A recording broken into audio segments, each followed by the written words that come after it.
सुंदरपुर जंगल में पक्षियों की सभा हो रही थी। सभी पक्षी आपस में हंसी मजाक कर रहे थे। तभी वहाँ पे रानू लड्डू लेकर आती है। देखो दोस्तों, मैं तुम सबके लिए क्या लेकर आई हूँ। अरे वाह, ये तो लड्डू हैं और देखने में बहुत ही स्वादिष्ट लग रहे हैं। वैसे तो मुझे भी ये बड़े अच्छे लगे। यागी, अब मुझसे इंतजार नहीं होगा। रानू, जल्दी से हम लोगों को भी खिलाओ ना।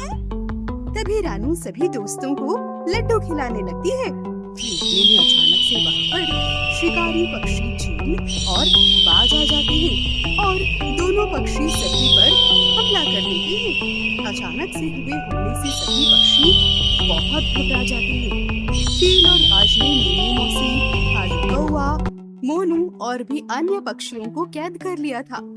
कि इतने में वहाँ से रानू अपनी जान बचाकर किसी तरह निकल जाती है। अरे दोस्त, एक चिड़िया तो जान बचाकर निकल गई। कोई बात नहीं, लेकिन हमने इन लोगों को तो पकड़ लिया ना। उस चिड़िया को भी किसी दिन पकड़ ही लेंगे।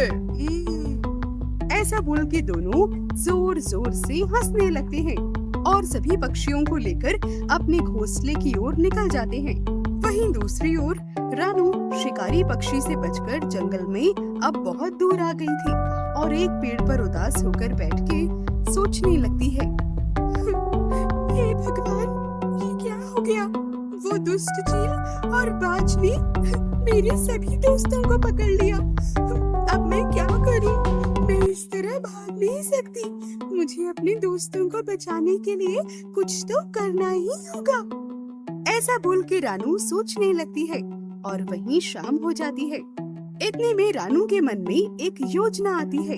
रानू जल्दी से कुछ लकड़ियां लेने के लिए चली जाती है और उससे कुछ बनाने लगती है। रानू अपनी योजना अनुसार बहुत मेहनत करती है। धीरे धीरे अब रात हो जाती है और रानू अपने घर वापस आ जाती है और सो जाती है। वहीं दूसरी ओर चील और बाज ने सभी पक्षियों को पकड़कर पिंजरे में डाल दिया था और उनका जीना मुश्किल कर रखा था। अरे दोस्त, बहुत भूख लगी है।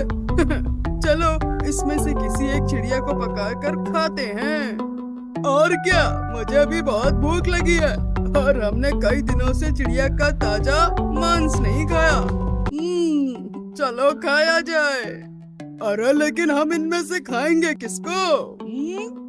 अरे वो पीली वाली को उठा लेते हैं, वो बहुत फुदक रही है। उसे ही उठा ले। ऐसा बोलकर चील उस चिड़िया के पास चला जाता है और उसे पकड़ लेता है। दोनों मिलकर उसे मार देते हैं और उसे खाने लगते हैं। ऐसा देखकर सभी पक्षी अब डर के मारे कांपने लगते हैं।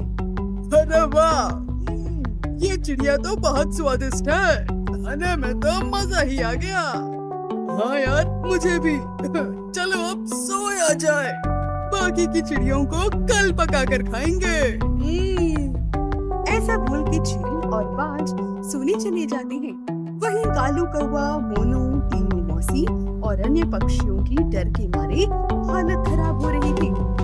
धीरे अब सुबह हो जाती है। रानू जाग जाती है और तुरंत ही अपनी योजना के अनुसार चील के घोंसले के पास आ जाती है। रानू तभी जोर से एक पत्थर को उठाकर चील के घोंसले की तरफ फेंकती है। पत्थर सीधे चील को आके लगता है और दोनों उठ जाते हैं। अरे कौन बेवकूफ है ये, जो पत्थर मार रहा है? अरे ये तो वही चिड़िया है जो हमसे बचकर भाग गई थी। चलो चलकर इसे अभी मजा चखाते हैं। ओ! ऐसा बोल के दोनों रानू को पकड़ने के लिए आ जाते हैं। तो रानू तुरंत ही योजना अनुसार दोनों को जंगल ले जाती है। थोड़ी दूर जाकर रानू रुक जाती है और जैसे ही दोनों पास आते हैं तो रानू थोड़ी दूर जाकर पैरों में रखा हुआ पत्थर का टुकड़ा नीचे जमीन पर फेंक देती है। वो पत्थर जैसे ही नीचे गिरता है तो लकड़ियों का जाल तुरंत ही बाहर आ जाता है और तभी वहाँ पर चील लकड़ी से टकरा जाता है और घायल होकर नीचे गिर पड़ता है। लेकिन बाज अभी भी बच जाता है और ये देखकर बहुत गुस्सा हो जाता है और फिर रानू को मारने के लिए उसका पीछा करने लगता है। ओहो, ये क्या हुआ? अरे ये बाज तो बच गया। अब मुझे कुछ करके प्लान बी बनाना पड़ेगा। ऐसा बोलकर रानू बाज को खोखली हुई लकड़ी के टुकड़े के पास ले जाती है। रानू अंदर चली जाती है। रानू को देखकर उसका पीछा करते हुए बिना कुछ सोचे समझे बाज भी अंदर चला जाता है और जल्दी से दूसरे छोटे द्वार से बाहर आ जाती है।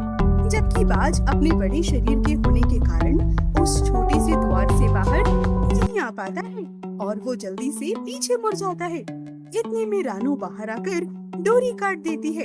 जैसे ही डोरी कटती है तो लकड़ी का द्वार अपने आप बंद हो जाता है और बाज वहीं फंस जाता है। रानू की युक्ति सफल हो जाती है।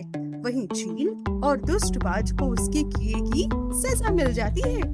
रानू जल्दी से चील के घोंसले पर आकर अपने सभी दोस्तों को बचा लेती है और जो कुछ हुआ था वो सब उन लोगों को बताती है। वो लोग भी रानू को अपनी आप बीती सुनाते हैं।